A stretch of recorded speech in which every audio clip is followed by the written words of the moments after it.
টিউটোপিয়া নিয়ে এলো ডিজিটাল সহায়িকা, যেখানে থাকছে প্রত্যেকটি বিষয়ের সব অধ্যায়ের সব প্রশ্ন আর তার উত্তর সহ বিশ্লেষণ, যা পড়লে পরীক্ষার প্রিপারেশনের জন্য আর দরকার পড়বে না কোনো সহায়িকার, কোনো সহায়তার।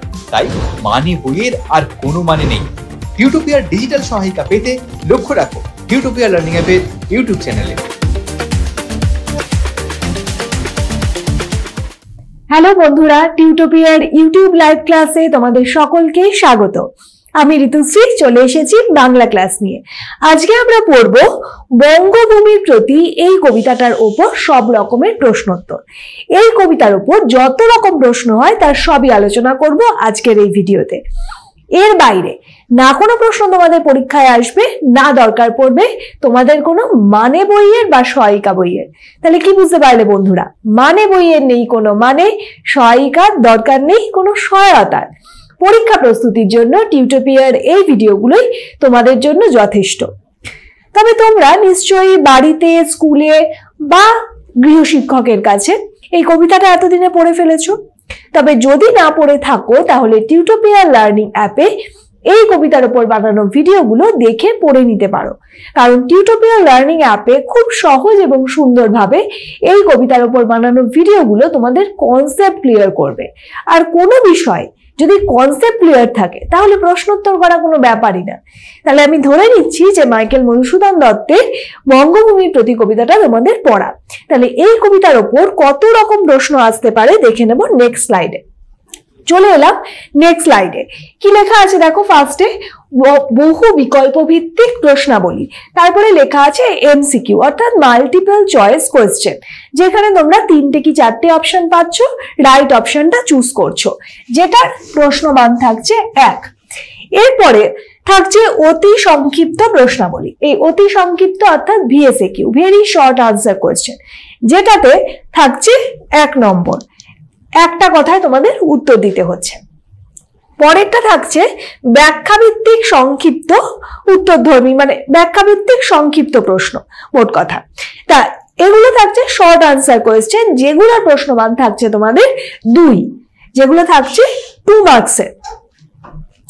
এরপরে আসছে হাতে কলমে। হাতে কলমে পোর্শনটা রাখা হয়েছে কিসের জন্য না, তোমাদের দেখবে বইয়ে, টেক্সট বইয়ে টেক্সটটা যখন শেষ হয়ে যাচ্ছে, কবিতাটা শেষ হয়ে যাচ্ছে, তারপরে একটা হাতে কলমে বলে যে প্রশ্নগুলো রয়েছে সেই সমস্ত প্রশ্ন কভার করা হচ্ছে এই অংশটাতে। মানে হাতে কলমে পোর্শনে তোমাদের বইয়ের যে প্রশ্নগুলো রয়েছে সেই সমস্ত প্রশ্ন আলোচনা করে দেওয়া হচ্ছে। তাহলে এই হলো আমাদের কোশ্চেন প্যাটার্ন। এরপরে আমরা চলে যাব আমাদের এমসিকিউ টাইপ কোশ্চেনসে। তবে এই কোশ্চেনে ঢোকার আগে একটা গুরুত্বপূর্ণ কথা বলে নেওয়া জরুরি, যে এই ভিডিওর যে টাইমলাইন অংশ, সেই টাইমলাইন অংশে তোমরা এমসিকিউ হোক, ভিএসএকিউ হোক, এসএকিউ বা হাতে কলমে এই যে কোনোটা খুব তাড়াতাড়ি খুঁজে পেতে পারো। এখানে পর্ব বিভাজন করা হয়েছে, তোমাদের সুবিধার জন্য করা হয়েছে এটা। এরপরে চলে যাব আমাদের বহু বিকল্পের প্রথম প্রশ্ন। প্রথম প্রশ্নে কি আছে দেখো। আচ্ছা, প্রথম প্রশ্নে আমি যাব অবশ্যই, কিন্তু এখানে তোমরা এমসিকিউতে কে কত পাচ্ছ কাউন্ট করো, খুব ছোট্ট কাউন্ট করো, বলো আমাকে যে তোমরা কে কত পাচ্ছ, তাহলে আমি বুঝতে পারবো। কমেন্ট সেকশনে অবশ্যই লেখো, তাহলে আমি বুঝতে পারবো যে প্রিপারেশন কেমন হচ্ছে। চলো, লেখা আছে দেখো, বঙ্গভূমির প্রতি কবিতায় যে শীর্ষ উল্লেখটি আছে সেটি কার লেখা? সেটি কার লেখা আমরা দেখে নেব। ক আছে এলিয়ট, খ আছে বায়রন, গ আছে হোমার, ঘ আছে মধুসূদন দত্ত। আনসার হয়ে যাচ্ছে বায়রন। সঠিক উত্তর আনসার খ। এরপরে চলে যাচ্ছি প্রশ্ন 2। 2 লেখা আছে কবি বঙ্গভূমির কাছে প্রার্থনা করেছেন। কবি বঙ্গভূমির কাছে কি প্রার্থনা করেছেন? কবি বলেছেন কি, রেখো মা দাসের মনে এ মিনতি করি পদে। অর্থাৎ বারে বারে তিনি বলতে চাইছেন কি, যে আমার যেন এই যে অমরতা, অর্থাৎ আমি হয়তো বিদেশে গিয়ে যদি আমার মৃত্যু হয়, তিনি দেশের মানুষের কাছে, তার বঙ্গভূমির কাছে অমরতা চাইছেন এবং তার কাছে নত হচ্ছেন, এবং তিনি বলছেন যে আমার ভুল হয়েছে। তিনি বিদেশে থাকাকালীন বা বিদেশে গিয়ে যে সাহিত্য সৃষ্টি অর্থাৎ ইংরাজির প্রতি যে ঝোঁক, সেখান থেকে তার এক ধরনের হতাশা, এবং সেখান থেকে তিনি বঙ্গভূমির কাছে নত হচ্ছেন এবং অমরতার প্রত্যাশা করছেন। তা কবি বঙ্গভূমির কাছে প্রার্থনা করছেন কি? কতে লেখা আছে অর্থ, খতে লেখা আছে মোক্ষ, গতে লেখা আছে অমরতা, ঘতে লেখা আছে নির্বাণ। তাহলে বঙ্গভূমির কাছে তিনি প্রার্থনা করছেন অমরতা। রাইট আনসার হয়ে যাচ্ছে অপশন গ। এরপরে চলে যাব প্রশ্ন 3। 3-এ লেখা আছে মধুহীন করো না গো তব মন কোকোনাদে। এখানে মধু বলতে বোঝানো হয়েছে কাকে? এখানে মধু বলতে কাকে বোঝানো হয়েছে আমরা দেখে নেব। মধু দেখো কতে আছে কবি মধুসূদনকে। অবশ্যই মধুহীন বলতে আমরা মধু কবি, আমরা মধুসূদনকে মধু কবি নামেও চিনি। এখানে মধু বলতে কবি মধুসূদনকে বোঝানো হয়েছে। আচ্ছা, আর কি কি লেখা আছে? তবে দুটো অর্থে ব্যবহার হয়েছে, আমরা পরে অবশ্যই আসবো। খতে লেখা আছে মধুকে, গতে লেখা আছে সুধাকে। শুধুমাত্র পার্টিকুলার শুধুমাত্র মধু অর্থে এটা ব্যবহার হয়নি, এবং গ আছে সুধা, সুধা অর্থেও এটা ব্যবহার হয়নি, অর্থাৎ অমৃত অর্থেও ব্যবহার হয়নি। ঘতে আছে মৃত্তিকাকে। এখানে মধুহীন করো না গো বলতে কবি নিজের কথা, অর্থাৎ মধুসূদনের কথা বলা হচ্ছে, কবি মধুসূদনকে। তবে দুটি অর্থে এটি ব্যবহার হয়েছে, আমরা যখন কোশ্চেন আলোচনা করব তখন আসছি। পরের প্রশ্ন 4। কোকোনাট শব্দের অর্থ কি? কোকোনাট শব্দের অর্থ কি আমরা দেখে নিই। কতে আছে লাল পদ্ম, খতে আছে নীল পদ্ম, গতে আছে সাদা পদ্ম, ঘতে আছে লাল গোলাপ। কোকোনাট শব্দের অর্থ অবশ্যই মনে রাখবে, সেটা হলো লাল পদ্ম। এটা খুব ইম্পর্টেন্ট কোশ্চেন, এটা মাথায় রাখতে হবে। পরের প্রশ্ন 5। জীব তারা যদি খসে, জীব তারা কোথা থেকে খসে যায়? জীব তারা বলতে এখানে কবির প্রাণকে বলা হয়েছে। ক আছে দেহ আকাশ থেকে, খ অমৃত রথ থেকে, গতে আছে তব মনো কোকোনট থেকে, তারপরে কি আছে মধুময় পাত্র থেকে। তাহলে আমাদের লাইনটা মনে রাখতে হবে, লাইনটা মনে রেখে কি বলতে হবে? যে দেহ তারা যদি খসে কি থেকে না, দেহ আকাশ থেকে। তাহলে রাইট আনসার হয়ে যাচ্ছে এখানে অপশন ক। এরপরের প্রশ্ন কি আছে?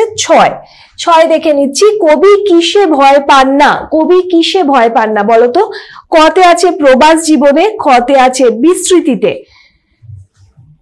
গতে আছে মৃত্যুতে, ঘতে আছে দৈবে। কবি কিসে ভয় পান না? কবি মৃত্যুতে ভয় পান না, অর্থাৎ সমনের কথা বলা হচ্ছে, সেই জমের কথাতে বলছে যে আমি মৃত্যুকেও ভয় পাই না। তাহলে এখানে রাইট আনসার হয়ে যাচ্ছে অপশন গ। এরপরে আসছি প্রশ্ন 7। লেখা আছে কবি জীবনকে তুলনা করেছেন। কবি জীবনকে কার সাথে তুলনা করেছেন? কবি জীবনকে নদের সঙ্গে তুলনা করেছেন। নদ কথাটা পাচ্ছি অপশন ক তে, ফার্স্টেই।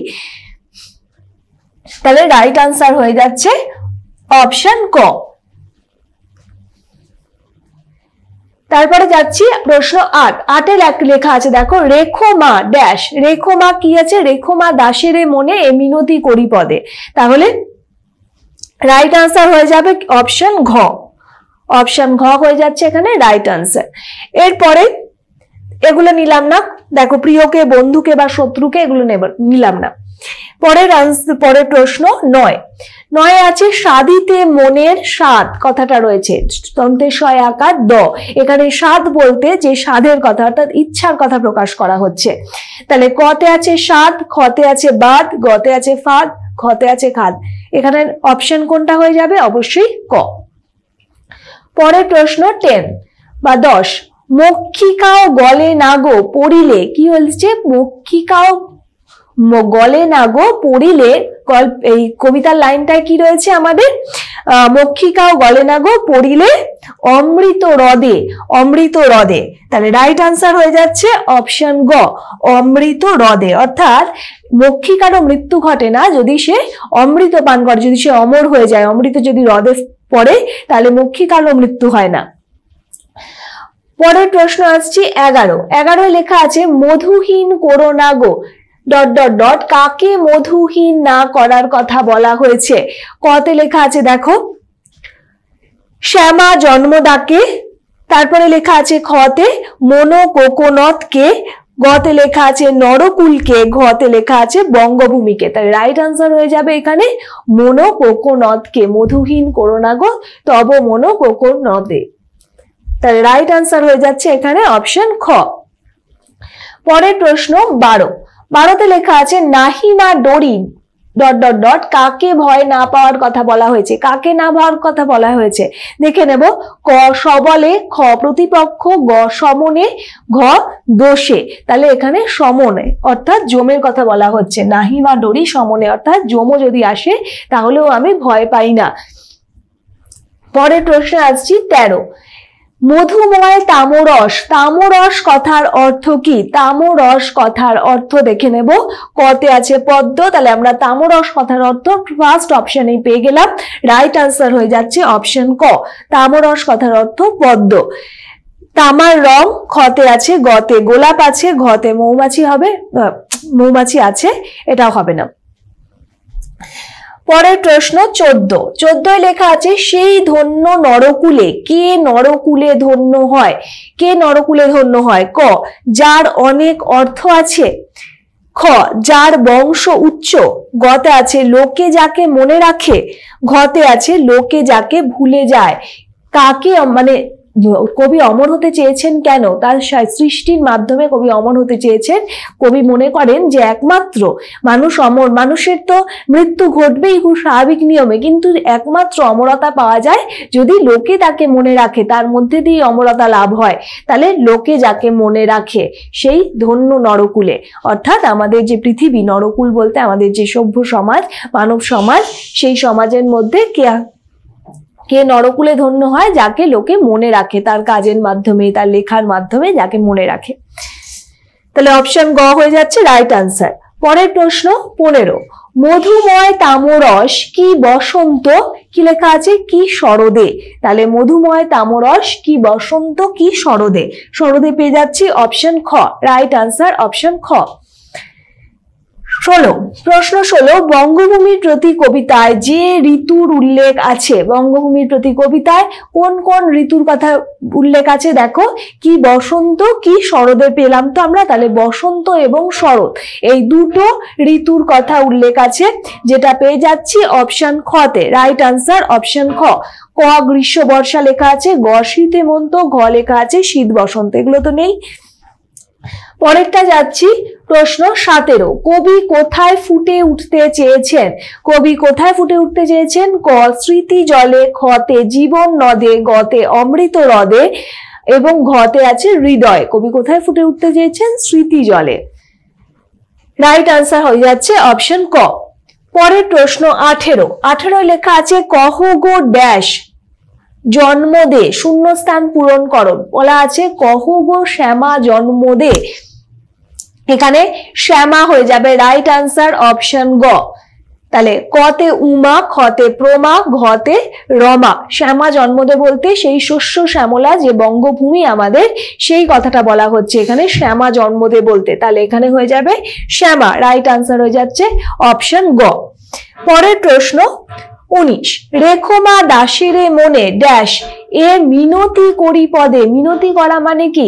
অর্থাৎ কাউকে মানে সেই হিসাবে আবেদন করা, মানে মিনতি করি পদে। তাহলে এখানে কি হবে? দেখো, এখানে আবেদন পেয়ে যাচ্ছি আমরা, আবেদন কথাটাই পাচ্ছি, অপশন ঘয়ে পেয়ে যাচ্ছি আবেদন কথাটা। কতে আছে প্রণতি, খতে আছে মিনতি, গতে আছে প্রণামী। প্রণামী নাও নয়, ও সরি, এখানে মিনতি হবে। রেখমা দাসের মনে এ মিনতি, এখানে তো কবিতার লাইনটা বলা আছে, তাহলে সেই কবিতার লাইনটাই চুজ করতে হবে। তাই মিনতি মানে অর্থটা বলতে গেলে এক ধরনের আবেদন করা, এটা অনুনয়, এটা বিনয়ের সুর আছে। কিন্তু এখানে রেখমা দাসের মনে এ মিনতি করি পদে, এটা তো কবিতার লাইন তুলে দিয়েছে, তাহলে মিনতি হবে কথাটা। তাহলে রাইট আনসার হয়ে যাচ্ছে এখানে অপশন খ।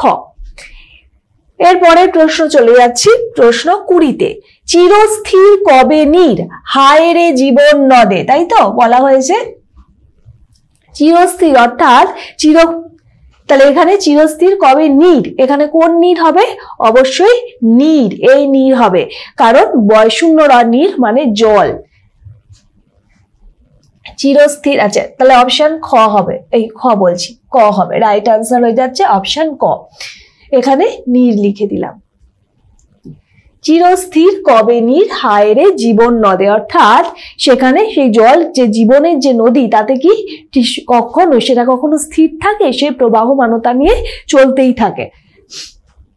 তাহলে চিরস্থির কবে নীর হায় রে জীবন নদে, এটাই হলো আমাদের এমসিকিউ সব রকম প্রশ্ন। তোমরা কে কত স্কোর পাচ্ছ এই 20-র মধ্যে, আউট অফ 20 কে কত স্কোর পাচ্ছ অবশ্যই জানাও, তাহলে আমি বুঝতে পারবো প্রিপারেশন কেমন হচ্ছে। আর প্রিপারেশন যদি ভালো না হয়ে থাকে তাহলে পরীক্ষায় ভালো রেজাল্ট করতে পারবে না, আর পরীক্ষায় ভালো রেজাল্ট করবার জন্য দরকার ভালো একটা স্টাডি ফ্লো। চলো দেখে নি কি সেই স্টাডি ফ্লো। ক্লাস 7-এর ছাত্রছাত্রীদের জন্য টিউটোপিয়া নিয়ে এলো মেগা স্টাডি প্যাক। পরীক্ষায় দুর্দান্ত রেজাল্ট করতে গেলে যা হতে পারে তোমার নিশ্চিত সাফল্যের সহায়ক। পরীক্ষায় ভালো রেজাল্ট করতে গেলে প্রিপারেশন হতে হবে একেবারে সলিড, আর তার জন্য অনুসরণ করতে হবে যথাযথ স্টাডি ফ্লো। চলো এক ঝলকে দেখে নেওয়া যাক কি হওয়া উচিত তোমার স্টাডি ফ্লো, অর্থাৎ তুমি কিভাবে পড়লে সেই পড়াটা আর কখনো ভুলবে না, আর পরীক্ষায় ভালো নম্বরও পাবে। পড়ার ক্ষেত্রে প্রথমে দরকার কনসেপ্ট, অর্থাৎ বিষয় সম্পর্কে স্বচ্ছ ধারণা। প্রত্যেকটা সাবজেক্টের প্রত্যেকটা চ্যাপ্টার কারোর থেকে বুঝে নেওয়া, তারপর সেই বিষয় রিলেটেড প্রত্যেকটা ডাউটকে ক্লিয়ার করা। এরপরে তৃতীয় ধাপ, সেই চ্যাপ্টারটার উপর সংক্ষেপে একটা ব্রিফ নোট পড়া, এবং চতুর্থ ধাপ হলো সেই চ্যাপ্টারের সম্ভাব্য প্রশ্নোত্তরগুলোকে পড়ে ফেলা, যার উপর নির্ভর করবে তোমার পরীক্ষার সাফল্য। এরপর তোমার প্রস্তুতি কত দূর তার জন্য তোমাকে দিতে হবে চ্যাপ্টার ওয়াইজ মক টেস্ট। তবে শুধুমাত্র টেস্ট দিলেই কিন্তু হবে না, বিশেষজ্ঞ কোনো শিক্ষককে দিয়ে সেই উত্তরপত্র চেক করিয়ে বুঝে নিতে হবে কোথায় কোথায় খামতি রয়েছে। যদি টেস্টের ফল ভালো হয় তবে বুঝতে হবে তোমার প্রস্তুতি কমপ্লিট, এবার তুমি পরের অধ্যায়ে যেতে পারো। আর ফল খারাপ হলে এই পুরো প্রক্রিয়াটা আরও একবার রিভাইজ করতে হবে। তবে বলে রাখি, তোমার এই প্রস্তুতির ক্ষেত্রে তোমার সাহায্য করতে পারে পশ্চিমবঙ্গ বোর্ডের বাংলা মাধ্যমে ছাত্রছাত্রীদের পড়াশোনার জন্য একমাত্র অ্যাপ টিউটোপিয়া। এই পুরো স্টাডি ফ্লোর জন্য টিউটোপিয়াই হলো অল ইন ওয়ান সলিউশন। কিভাবে? Step 1, concept video.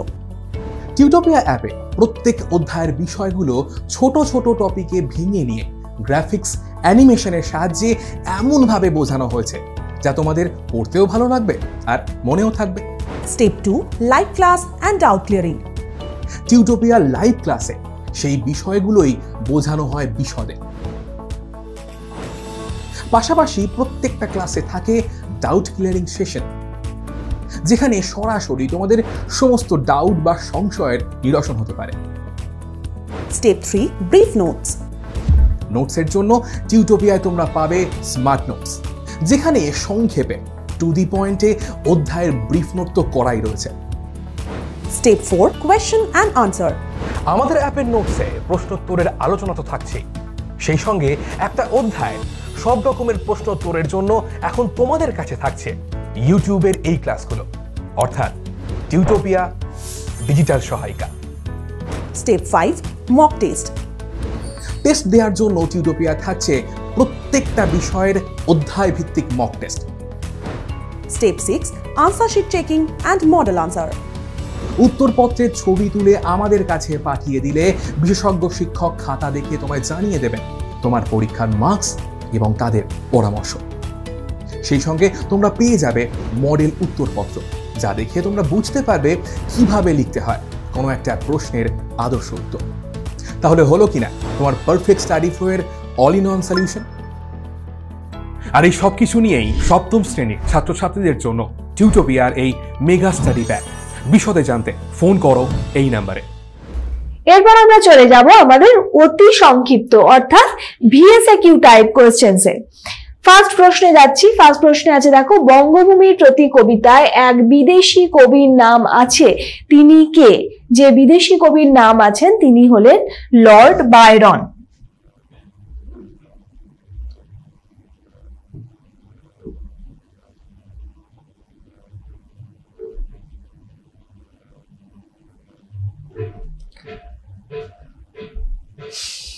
পরের প্রশ্ন, তাহলে লিখতে হবে যে বঙ্গভূমির প্রতি কবিতায় লর্ড বায়রনের নাম উল্লেখ আছে, বা বঙ্গভূমির প্রতি কবিতায় যে বিদেশি কবির নাম উল্লেখ আছে তিনি হলেন লর্ড বায়রন। এইভাবে উত্তরটা দিতে হবে। এর পরের প্রশ্ন 2, মা যাতে মনে রাখেন সেই জন্য কবি নিজেকে কি বলে উল্লেখ করেছেন। এখানে মা বলতে সেই স্বদেশের কথা বলা হচ্ছে, অর্থাৎ দেহ আকাশ থেকে যদি তার মানে জীব তারা যদি খসে পড়ে, অর্থাৎ তার যদি মৃত্যুও হয়, সেই জন্য তাকে কবি নিজেকে কি বলে উল্লেখ করেছেন। আচ্ছা, মা যাতে বলতে এখানে স্বদেশের কথা বলেছে, আর সেই জন্য কবি নিজেকে দাস বলে উল্লেখ করেছেন। তাহলে এখানে আনসারটা হবে মা যাতে মনে রাখেন সেই জন্য কবি নিজেকে দাস বলে উল্লেখ করেছেন। আমি এখানে জাস্ট ওয়ার্ডটা লিখে দিলাম, দাস। এর পরের প্রশ্ন 3, তিনি বলেছে নাহি ক্ষেত তাহে, কবি কিসে ক্ষেত থাকবে না, কবি কিসে ক্ষেত থাকবে না যদি দেহ আকাশ থেকে জীব তারা যদি খসে পড়ে, অর্থাৎ তার যদি মৃত্যু হয়, তার যদি প্রাণ বেরিয়ে যায়, তাহলেও কবির কোনো রকম কষ্ট থাকবে না। তার কারণ কি চেয়েছেন কবি, তার কারণ তিনি অমরতা চেয়েছেন। তাই তার যদি প্রাণ বেরিয়েও যায় তার দেহ থেকে, তাহলেও সেই অমরত্বের মধ্যে দিয়ে সে থেকে যাবে, তার কোনো আর কষ্ট থাকবে না। এর পরের প্রশ্ন কি বলেছে 4, কিন্তু যদি রাখো মনে, মনে রাখলে কি হবে। দেশ মাতা যদি কবিকে মনে রাখে তাহলে কবি কোনো মৃত্যুকে ভয় পায় না, অর্থাৎ সমন, যে সমনের কথা, নাহিমা ডোরি সমন, এই কথা বলা হয়েছে তো, অর্থাৎ দেশমাতা যদি তাকে মনে রাখে তাহলে কবি মৃত্যুকে পর্যন্ত ভয় পান না।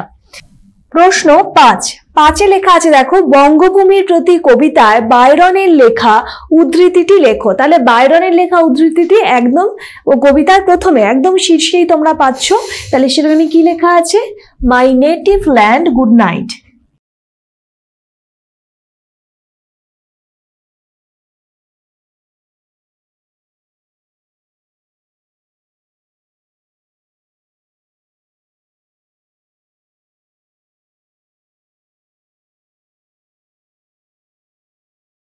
পরের প্রশ্ন চলে যাব আমরা 6 লেখা আছে সমন কথার অর্থ কি। সমন কথার অর্থ হলো যম, অর্থাৎ যে যম মৃত্যুর ডাক নিয়ে আসে, সেই সমন অর্থে এখানে ব্যবহার হয়েছে। পরের প্রশ্ন যাচ্ছি 7 লেখা আছে জীব তারা কোথা থেকে খসে পড়ে। জীব তারা দেহরূপ আকাশ থেকে খসে পড়ে। জীব তারা বলতে এখানে আমাদের যে আত্মা, অর্থাৎ আমাদের দেহের মধ্যে যে আত্মা, সেই মৃত্যুকে বলা হচ্ছে। এখানে পরের প্রশ্ন 8 চলে এলাম। দেখো জীব তারা যদি খসে, জীব তারা কখন খসতে পারে।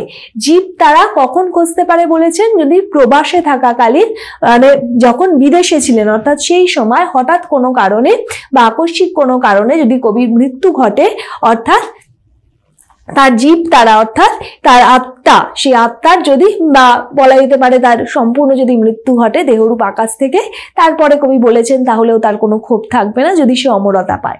তাহলে এখানে জীব তারা যদি খসে, জীব তারা কখন খসতে পারে সেটা লিখতে হবে প্রবাসে থাকাকালীন বা বিদেশে থাকাকালীন। পরের প্রশ্ন 9 লেখা আছে জীবনরূপ নদীতে কোন ঘটনা কখনো ঘটে না। জীবনরূপ নদীতে, এখানে জীবনরূপ নদী বলতে কবি সেই সময়কে অর্থাৎ নদীর স্রোতের সঙ্গে তুলনা করেছেন। তার যে জীবনকে সেটা নদীর স্রোতের সঙ্গে, যে জীবনের যে সময়, মানে আমাদের যত পর্যন্ত আমরা বাঁচি সেই সময়কে নদীর স্রোতের সঙ্গে তুলনা করেছেন। তিনি বলেছেন এই স্রোত কখনো স্থির থাকে না, অর্থাৎ আমাদের একটা না একটা সময় গিয়ে আমাদের আয়ু শেষ হবে, আমাদের মৃত্যুকে গ্রহণ করতে হবে। পরের প্রশ্ন 10 সেবে সর্বজন, কাকে সেবা করার কথা বলা হয়েছে। কাকে সেবার কথা বলা হয়েছে না, কবি বলেছেন যে তার বঙ্গভূমির প্রতি কবিতায় বলেছেন যে মনের মন্দিরে গুণী বা প্রতিভাবান মানুষকে সেবা করার কথা বলেছেন, যারা তাদের গুণের মাধ্যমে, যারা কাজের মাধ্যমে সর্বদা মানুষের মনে জায়গা করে নেয়, তাদের কথা বলেছেন। পরের প্রশ্ন 11 লেখা আছে হেন অমরতা আমি। এখানে কবির অমরতা লাভের রূপটি কেমন। তাহলে অমরতা লাভের রূপটি কবি বঙ্গভূমির কাছে প্রার্থনা করেছেন যে তিনি যেন মানুষের মনে একটা চিরস্থায়ী আসন পায়, সেই চিরস্থায়ী আসন সে তার সাহিত্য সৃষ্টির মাধ্যমে সে করে যেতে চায়। তাহলে এখানে হেন অমরতা বলতে এখানে কবি অমরতা লাভের রূপটি কেমন, অমরতা লাভের রূপটি হলো সে মানুষের মনে সে তার মৃত্যু অনিবার্য, সময়ের স্রোতে বা নদীর স্রোতের মতনই তার সামনে মৃত্যু চলে আসবে ঠিকই, কিন্তু সে মানুষের মনে তার চিরস্থায়ী একটা জায়গা করে নিতে চায়। প্রশ্ন 12 লেখা আছে যাচিব যে তব কাছে হেন অমরতা আমি। কার কাছে কবি এই প্রার্থনা করেছেন? কার কাছে কবি এই প্রার্থনা করেছেন? কবি দেশ মাতার কাছে অমরত্বের প্রার্থনা করেছেন। তাহলে কবি কার কাছে প্রার্থনা করেছেন? কবি বঙ্গভূমির কাছে বলতে পারো, বা এটা তো বঙ্গভূমির প্রতি কবিতা, তাই বঙ্গভূমির কাছে বললে আমার ভালো হবে। তিনি যেন মানুষের মনে সেভাবে চিরস্থায়ী আসন পেতে পারে, সেই প্রার্থনা তিনি করেছেন বঙ্গভূমির কাছে। পরের প্রশ্ন 13 লেখা আছে স্মৃতি জলে কবি কিভাবে ফুটে উঠতে চেয়েছেন? স্মৃতি জলে অর্থাৎ স্মৃতিরূপ যে জলাশয়, সেই মানস সরোবরে তিনি পদ্মের মতো ফুটে উঠতে চেয়েছেন। পরের প্রশ্ন 14 দেহ দাসে সুবরদে কি দেয়ার কথা বলা হয়েছে? দেহ দাসে সুবরদে কি দেয়ার কথা বলা হয়েছে? অর্থাৎ দেশ মাতাকে এখানে অমরত্বের বর দিতে বলা হয়েছে। এখানে সুবরদে বলতে বরদান করার কথা বলা হয়েছে, অর্থাৎ দেশ মাতার কাছে তিনি অমরত্বের বর চেয়েছেন। হয়ে গেল। এরপরের প্রশ্ন 15 লেখা আছে মধুময় তামরস। তামরস শব্দের অর্থ কি? তামরস শব্দের অর্থ হলো পদ্ম। তোমাদের এমসিকিউতে এটা করালাম। তাহলে তামরস শব্দের অর্থ হলো পদ্ম। পরের প্রশ্ন 16 বঙ্গভূমির প্রতি কবিতায় কবি দেশ মাতৃকাকে কি কি বলে সম্বোধন করেছেন? কবি দেশ মাতৃকাকে শ্যামা জন্মদে অর্থাৎ সেই শস্য শ্যামলা বাংলার কথা বলা হয়েছে, মা বলেছেন, সুবরদে বলেছেন। এই সমস্ত উক্তির মাধ্যমে তিনি দেশ মাতাকে সম্বোধন করেছেন। প্রশ্ন 17 লেখা আছে কিন্তু কোন গুণ আছে। কি প্রসঙ্গে কবি এই গুণের কথা বলেছেন? কিন্তু কোন গুণ আছে? কোনো না, কিন্তু কোন গুণ আছে? কি প্রসঙ্গে কবি এই গুণের কথা বলেছেন? কবি স্বদেশের কাছে অমরত্ব প্রার্থনা করতে গিয়ে বিনয় নিয়ে মানে বিনয়বশত এই কথাটা বলেছেন যে কোন গুণ আছে, সেই অমরত্বের কথা যখন এসেছে তখন তিনি এই কথা বলেছেন। তাহলে এখানেই শেষ হচ্ছে আমাদের অতি সংক্ষিপ্ত প্রশ্নের আলোচনা। এরপরে চলে যাব আমরা ব্যাখ্যা ভিত্তিক সংক্ষিপ্ত প্রশ্ন। এই ব্যাখ্যা ভিত্তিক সংক্ষিপ্ত প্রশ্নের প্রশ্নমান হচ্ছে 2 অর্থাৎ 2 নম্বরে। খুব বেশি কথায় লিখবে না, 2 কি 3টে বাক্যে তোমরা উত্তর শেষ করবে। 3 থেকে 4টে বাক্য, 2 নয়, অবশ্যই 3 থেকে 4টে বাক্যর মধ্যে শেষ করবে। আর যদি একটু লেন্দি হয় বাক্য তাহলে 2 বাক্যের মধ্যে শেষ করে দেবে। পরে আসছি, আচ্ছা চলে যাব প্রথম প্রশ্ন। প্রথম প্রশ্ন আছে নাহি খেদ তাহে কি হলে কবির মনে খেদ বা দুঃখ থাকবে না? খেদ অর্থ মানেই হলো দুঃখ। তাহলে এভাবে লিখতে হবে যে কবি মাইকেল মধুসূদন দত্ত বলেছেন যে প্রবাসে থাকার সময় অর্থাৎ বিদেশে থাকার সময় তার যদি হঠাৎ করে আচমকা যদি তার মৃত্যু ঘটে যায়, কিন্তু যদি সে মানুষের মধ্যে তার দেশের মধ্যে মানুষের মধ্যে যদি সে যথার্থ স্থান পায় তাহলে তার আর কোনো আক্ষেপ বা দুঃখ থাকবে না। তার কাজের মাধ্যমে তার সাহিত্য সৃষ্টির মাধ্যমে সে যদি অমরতা পায় তাহলে আর তার কোনো দুঃখ থাকবে না। পরের প্রশ্ন আসছে 2 লেখা আছে চিরস্থির কবে নীর হায় রে জীবন নদে। কবি এখানে কি বলতে চেয়েছেন? নদীর স্রোত যেমন কি করে উৎস থেকে সাগরের দিকে বয়ে চলে, তেমনি সময়ের স্রোতেও মানুষের এক সময় জন্ম হয় এবং সে এক সময় মৃত্যুর দিকে এগিয়ে চলে। তাহলে নদীর মতোই এখানে জীবনও সেই চলমানতাকে বোঝাতে কবি এই কথা তুলে ধরেছেন। পরের প্রশ্ন 3 লেখা আছে মক্ষিকাও গলে না গো পড়িলে অমৃত হ্রদে। এ কথার মধ্যে দিয়ে কবি কি বোঝাতে চেয়েছেন? অর্থাৎ অমৃত হ্রদের সঙ্গে আসলে মানুষের স্মৃতি অর্থাৎ আমাদের যে মনে রাখা, সেই মনে রাখাকে তুলনা করা হয়েছে। অর্থাৎ অমৃতের হ্রদে যদি কোনো মাছিও পড়ে তাহলে তার মৃত্যু হয় না। কবি বোঝাতে চেয়েছেন যদি মানুষ তাকে মনে রাখে তাহলে সে চিরকাল মানুষের মধ্যেই বেঁচে থাকে। তার হয়তো দেহের অবসান ঘটে ঠিকই, কিন্তু মানুষ তাকে অমরতা দান করে। পরের প্রশ্ন 4 মধুহীন করো না গো তব মনো কোকো নদে। কার কাছে এই আকুতি করেছেন, কেন করেছেন? কবি মাইকেল মধুসূদন দত্ত বঙ্গভূমির প্রতি কবিতায় এখানে দেশ মাতার কাছে এই প্রার্থনা করেছেন। কবি দেশবাসীর কাছে অমর হয়ে থাকতে চান, সেই কারণেই তিনি এই আকুতি বা এই আবেদন করেছেন। পরের প্রশ্ন আসছি 5 লেখা আছে অমর কে কোথা কবে। বঙ্গভূমির প্রতি কবিতায় কবি এমন প্রশ্ন করেছেন কেন? বঙ্গভূমির প্রতি কবিতায় কবি এমন প্রশ্ন করেছেন কারণ তিনি জানেন যে মানুষকে এক সময় যদি সে তার জন্ম হয় তাহলে একটা না একটা সময় গিয়ে তাকে মরতেই হবে, অর্থাৎ তার মৃত্যু হবেই, মৃত্যু অনিবার্য। এই প্রশ্নের মধ্যে দিয়ে আসলে কবি বলতে চেয়েছেন যে পৃথিবীতে কেউই আসলে অমর নয়। অমরকে কোথা কবে, অর্থাৎ কারু কেউই অমর নয়, তাকে মৃত্যুর দিকে এগিয়ে যেতেই হবে।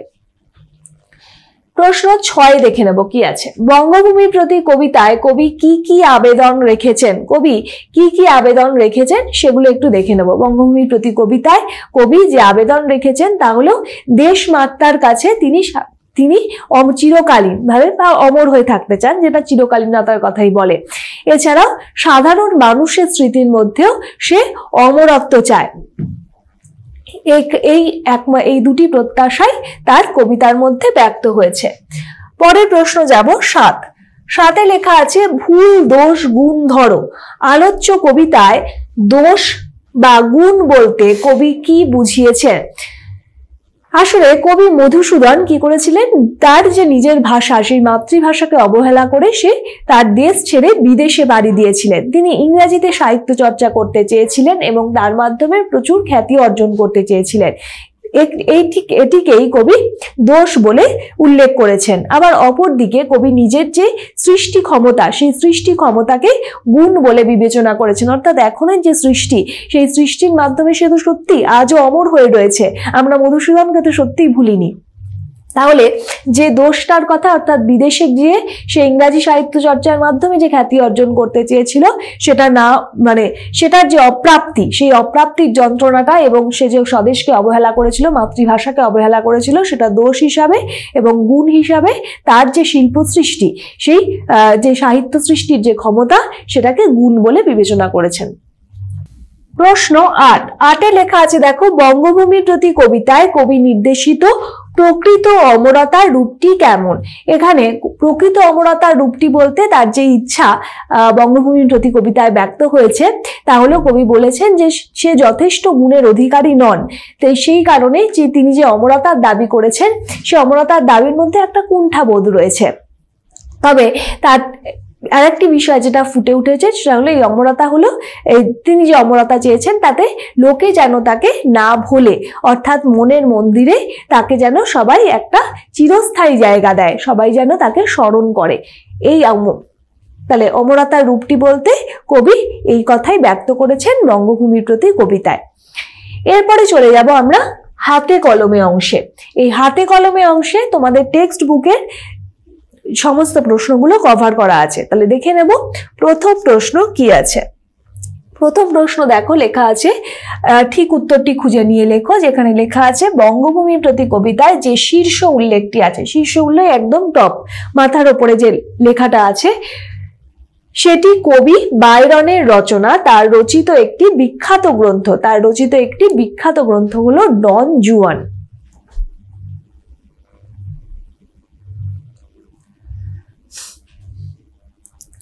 বাংলাতেও লিখতে পারো ডন জুয়ান, জটা হবে বর্গীয় জ। তাহলে পরের প্রশ্ন চলে যাচ্ছি। লাল বর্ণের পদ্ম কোকোনাদ, আমরা দেখেছি কোকোনাদ হলো লাল বর্ণের পদ্মকে বলা হয়ে থাকে। সেরকম নীল রঙের পদ্মকে কি বলা হয়ে থাকে? নীল রঙের পদ্মকে বলা হয়ে থাকে ইন্দিবর।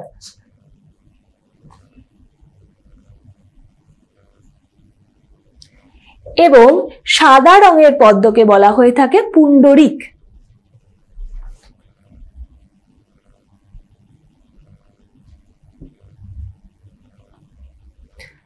পরের প্রশ্নে আসছি। পরের প্রশ্নে আছে সংক্ষিপ্ত উত্তর দাও। এ মিনতি করি পদে কবি কার কাছে কি প্রার্থনা জানিয়েছেন? তাহলে কবি কার কাছে কি প্রার্থনা জানিয়েছেন? কবি তার দেশ মাতার কাছে বা দেশ মাতৃকার কাছে বা প্রার্থনা জানিয়েছেন যে যেন দেশ মাতা তাকে মনে রাখে। কি প্রার্থনা জানিয়েছেন? না, যাতে দেশ মাতা তাকে মনে রাখে। তার প্রবাসে থাকাকালীন যদি তার মৃত্যুও ঘটে তাতেও তিনি দুঃখ পাবেন না, যদি দেশ মাতা তাকে স্মরণ করে তাহলে তিনি এমনকি যমকেও তিনি ভয় পাবেন না। পরের প্রশ্ন লেখা আছে, সেই ধন্য নরকুলে, কোন মানুষ নরকুলে ধন্য হন? তাহলে নরকুল বলতে এখানে কাকে বোঝানো হচ্ছে? নরকুল বলতে এখানে সেই মানব কুলকে বোঝানো হচ্ছে।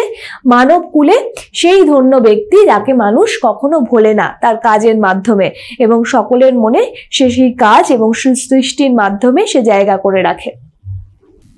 পরের প্রশ্ন লেখা আছে, দেখো, গদ্যরূপ লেখো। গদ্যরূপ বলতে এখানে আমাদের কবিতার মধ্যে যে পদ্যটা দেওয়া আছে তোমাদের, সেই কবিতাটার মধ্যে, মধুসূদন দত্তের যে কবিতাটার মধ্যে যে কাব্যিক যে শব্দগুলো ব্যবহার হয়েছে, সেই কাব্যিক শব্দগুলো তো আমরা সাধারণভাবে ব্যবহার করি না আমরা যখন গল্প লিখি। তাহলে এই যে শব্দগুলো, এই শব্দগুলোকে আমরা পরিবর্তন করব গদ্য রূপে। প্রথমেই আছে দেখো পরমাদ। পরমাদ কথাটা এসেছে প্রমাদ থেকে। এখানে পরমাদ বলতে এখানে কোনো ভুল দোষের কথা বলা হচ্ছে। যদি কোনো ভুল হয়ে থাকে, যদি কোনো দোষ হয়ে থাকে, তাহলে এখানে প্রমাদ, তাহলে 1 নম্বর এখানে দিয়ে দিলাম, প্রমাদ লিখলাম। এরপরে আসছে কথাটা যাচিব। যাচিবতে 2 দিলাম। এর যে গদ্য রূপ সেটা হয়ে থাকে চাইব। পরে আসছি কহ। কহ 3 এর গদ্য রূপ কি হবে? সাধারণভাবে আমরা কহকে বলতে পারি বলো। এরপরে আসছে 4 যথা। যথা কি হবে বলো? যথা হবে হলো যেমন। আমরা বলি না যথা এইগুলো, তাহলে এটার গদ্য রূপ মানে সাধারণভাবে চলিতেও আমরা বলি যেমন। জন্মিলে হলো 5। জন্মিলে কথাটা এইভাবে তো আমরা বলি না, আমরা যখন বলি জন্মগ্রহণ করলে বলি কথাটাকে। তাহলে 5 আসছে এখানে জন্মগ্রহণ করলে।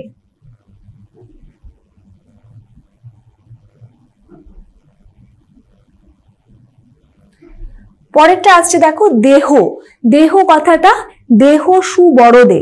এখানে সেই দেহ বলতে আমাদের শরীরকে বোঝানো হচ্ছে না, দেহ বলতে এখানে দাও, অর্থাৎ বরদান করো, এখানে দাও অর্থে ব্যবহার হচ্ছে। তাহলে এটা নাম্বার 6 নাম্বারে আমি লিখলাম দাও। পরেরটা আছে হেন। এখানে 7 দিচ্ছি। 7টা কি হবে? 7টা হবে, কবিতার ক্ষেত্রে এটা ব্যবহার হয়েছে, এটা হবে এরকম। 7 এরকম।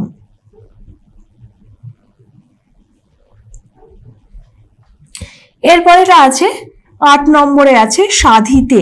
সাধিতে এখানে লিখে দিলাম 8 নম্বর। সাধিতে শব্দটা হচ্ছে সাধন করতে। সাধন করতে। তাহলে এগুলো হয়ে গেল আমাদের প্রত্যেকটার গদ্য রূপ। পরের প্রশ্ন দেখে নেব কি আছে, শূন্যস্থানে উপযুক্ত বিশেষণ বসাও। তাহলে এখানে কবিতার মধ্যে যে সমস্ত বিশেষণগুলো রয়েছে সেগুলো আমাদের একটু বসিয়ে ফেলতে হবে। তাহলে আমরা মন্দিরের আগে কি পেয়েছি? মনের মন্দির কথাটি পেয়েছি। পরেরটা কি আছে? ড্যাশ হ্রদ। কিস হ্রদের কথা বলা হয়েছে? অমৃত হ্রদ। অমৃত হ্রদ।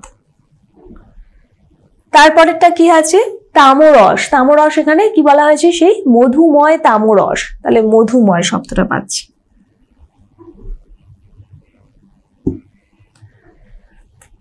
পরের কি আছে দেখে নেব। পরের প্রশ্ন, পদ পরিবর্তন করে বাক্য রচনা করো। তাহলে প্রত্যেকটার পদ পরিবর্তন করতে হবে। তোমরা বিশেষ্য এবং বিশেষণ চেনো। বিশেষ্য হলো নাউন, তোমরা ইংরেজিতেও পড়েছো নাউন, আর বিশেষণ হলো গিয়ে সেই অ্যাডজেক্টিভ গুলো। তাহলে আমরা মধু শব্দটা হলো একটা বিশেষ্য শব্দ, এটাকে বিশেষণে আমরা ব্যবহার করব। তাহলে আমরা বিশেষণে এটা পাবো 1 নম্বর দিচ্ছি। এখানে 1 নম্বর দিয়ে লিখছি মধুর কথাটা, মধুর। তাহলে মধুর দিয়ে একটা বাক্য রচনা করতে হবে। মধুর দিয়ে বাক্য রচনা করতে পারি যে রাম ও শ্যামের সম্পর্ক অতি মধুর ছিল। রাম ও শ্যামের সম্পর্ক আমি আর লিখলাম না, জাস্ট বলে দিচ্ছি রাম ও শ্যামের সম্পর্ক অতি মধুর ছিল। তারপরে এটা প্রকাশ, প্রকাশও একটা বিশেষ্য শব্দ। আমি জাস্ট এটা বিশেষণ লিখে দিলাম, এটা বিশেষ্য ছিল, এটাতে পরিবর্তন করে হলো বিশেষণ। প্রকাশ, প্রকাশ শব্দটা কি? প্রকাশ শব্দটাও একটা বিশেষ্য শব্দ, যেটা বিশেষণ করলে হয় প্রকাশিত, প্রকাশিত, এটিও একটা বিশেষণ শব্দ। এবারে প্রকাশিত দিয়ে একটা বাক্য রচনা করতে হবে। প্রকাশিত দিয়ে আমরা বলতে পারি যে আগামীকাল আমাদের বিদ্যালয়ে মানপত্র প্রকাশিত হবে। পরেরটা আছে দেহ, 3 নম্বর। দেহটা কি ধরনের শব্দ?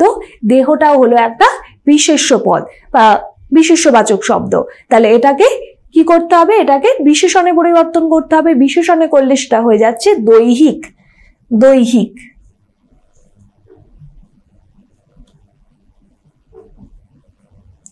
দৈহিক, দৈহিক দিয়ে একটা বাক্য রচনা করে ফেলতে হবে। দৈহিক দিয়ে বলতে পারি যে সকলের দৈহিক শক্তি সমান থাকে না, এরকম বলতে পারি। পরেরটা আছে 4 নম্বর, এখানে লিখলাম। 4 নম্বরে লেখা আছে অমর কথাটা। অমর কথাটা হলো একটা বিশেষণ শব্দ, এটাকে বিশেষ্য করতে হবে, তাহলে সেটা হয়ে যাবে অমরত্ব, অমরত্ব। আমি এখানে লিখে দিচ্ছি।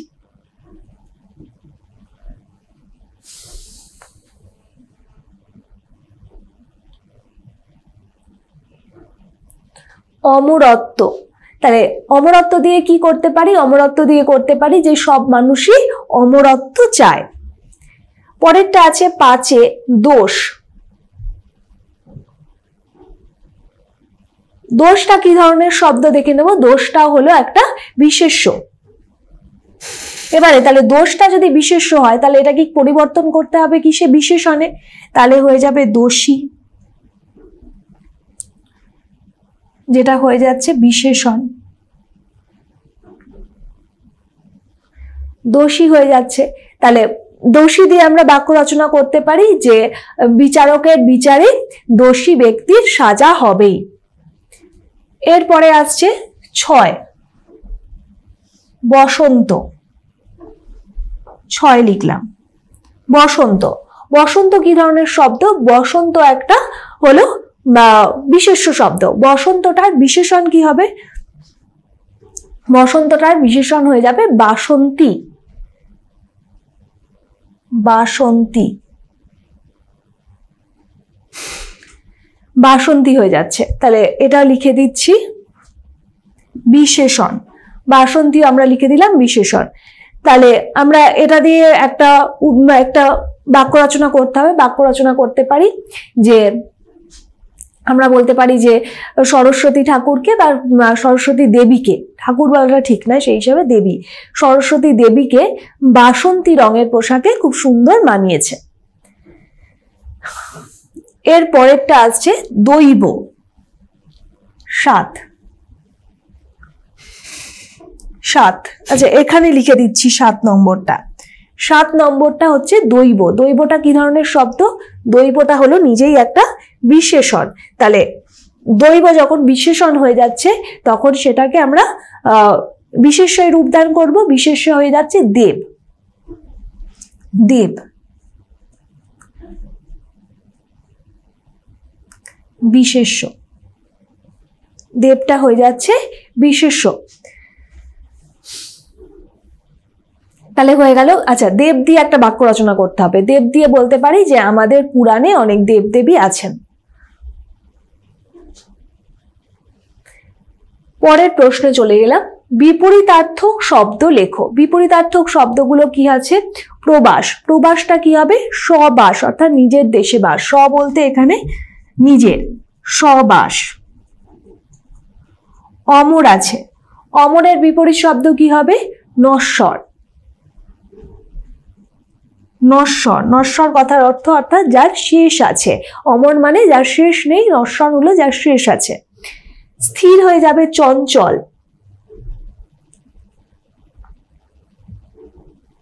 জীবন কি হয়ে যাবে? খুব ইজি, তোমরাই বলতে পারবে, মরণ। অমৃত কি হয়ে যাবে বলো তো? অমৃত হয়ে যাবে গরল। শেষ হয়ে গেল আমাদের বিপরীতার্থক শব্দ। নেক্সট কি আছে দেখে নেব। নেক্সট আছে পরমাদ শব্দটি কোন মূল শব্দ থেকে এসেছে? পরমাদ শব্দটি এসেছে প্রমাদ এই শব্দটি থেকে। আমরা গদ্যরূপ যখন করলাম তখন এই শব্দটা পেয়েছি, তাহলে এখানে প্রমাদ শব্দটি থেকে এসেছে। পরে আসছি আটে লেখা আছে কবির নিজেকে বঙ্গভূমির দাস বলার মধ্যে দিয়ে তার কোন মনোভাবের পরিচয় পেয়েছি। তাহলে প্রথমেই তো তিনি সম্বোধন করছেন যে নিজেকে দাস বলে, এ মিনতি করি পদে বলে দাস বলে সম্বোধন করছেন। তাহলে কবি নিজেকে বঙ্গভূমির দাস বলার মধ্যে দিয়ে এই বঙ্গভূমির প্রতি তার যে অকৃত্রিম ভালোবাসা এবং শ্রদ্ধাপূর্ণ মনোভাবের পরিচয় পাওয়া যায়। পরের প্রশ্নে কি আছে দেখে নেব। মধুহীন করো না গো, মধু শব্দটি কোন দুটি অর্থে প্রযুক্ত হয়েছে? তোমরা একটা জানো যে মধু শব্দটির একটা নিজের নাম অর্থে, সেই অর্থে প্রযুক্ত হয়েছে, অর্থাৎ কবি নিজের মধুসূদন বলা হচ্ছে, কবি নিজেও মধু কবি বলে একসময় পরিচিত ছিলেন। এবং আর একটা অর্থে হলো সেই পদ্ম ফুলের যে মধু, এই অর্থেও ব্যবহার করা হয়েছে। মধুহীন করো না গো, এখানে পদ্ম ফুলের মধুর কথা বলা হচ্ছে, অর্থাৎ তোমার যে অর্থাৎ এই স্বদেশের যা কিছু ভালো, অর্থাৎ যার মধ্যে দিয়ে সে লালিত হয়েছে, সেই যে আস্বাদ, যাকেও বলা হচ্ছে যে সেই পদ্ম ফুলের মধুর মধ্যে দিয়ে তুলনা করা হচ্ছে, পদ্ম ফুলের মধু। তাহলে যে দুটো অর্থ, একটা হলো কবি নিজের নাম মধুসূদন অর্থে অর্থাৎ সেই মধু, এবং আর একটা অর্থ হলো পদ্ম ফুলের মধু, এই দুটি অর্থে ব্যবহার করা হয়েছে। পরের প্রশ্ন 10 কি আছে দেখো। কবিতা থেকে 5টি উপমা বা তুলনাবাচক শব্দ খুঁজে নিয়ে লেখো। আমরা কখন উপমা ব্যবহার করি? যখন একটা শব্দের সঙ্গে আর একটা শব্দ মিশিয়ে একটা নতুন কোনো অর্থ দিতে চাই, তখন সেটাকে উপমা ব্যবহার করি। তাহলে উপমা বা তুলনাবাচক শব্দ, তাহলে সেটা আছে, সেগুলো খুঁজে বার করতে হবে। একটা যেমন বলা যেতে পারে মনের মন্দিরে, মনের মন্দিরে এই শব্দটা পেয়েছি আমরা, তাহলে লিখে দিলাম মনের মন্দিরে। 5টা বলেছে, 5টা খুঁজে বার করতে হবে মনের মন্দিরে।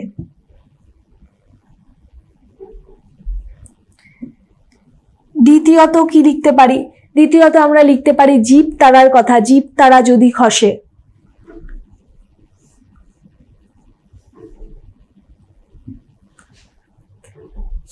দেখো তুলনা করা হয়েছে মনের সঙ্গে মন্দিরে, আবার জীবের সঙ্গে তারার বলে একটা অন্যরকম অর্থ দিতে চেয়েছে, তাই তো, একটা আলাদা রকম অর্থ দিতে চেয়েছে।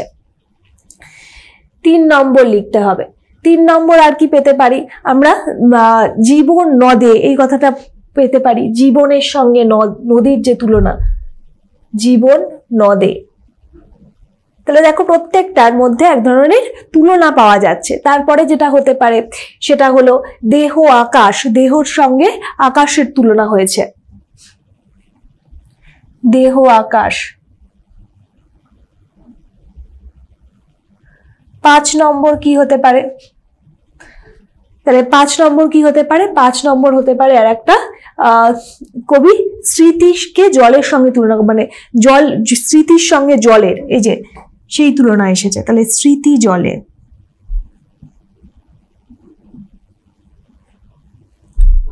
তাহলে আমরা 5টা পেয়ে গেলাম, মনের মন্দিরে, জীব তারা, জীবন নদে, দেহ আকাশ আর স্মৃতি জলে। পরের প্রশ্নে চলে যাব 11।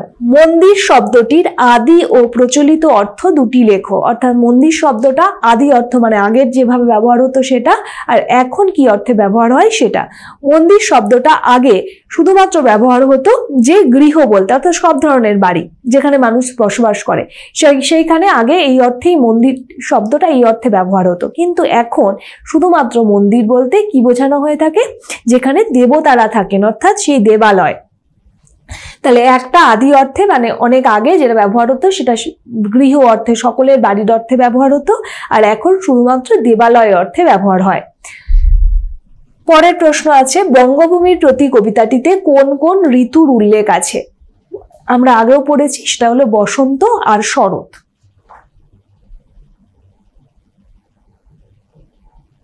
বসন্ত আর শরৎ, কি বসন্ত কি শরদে কথাটা আছে। পরের প্রশ্ন 13। মানস শব্দটি কবিতায় কোন কোন অর্থে ব্যবহৃত হয়েছে? মানস শব্দটি একটি মন অর্থে ব্যবহার হয়েছে আর একটি মানস সরোবর অর্থে ব্যবহার হয়েছে। তাহলে 1 মন, আর একটা মানস সরোবর।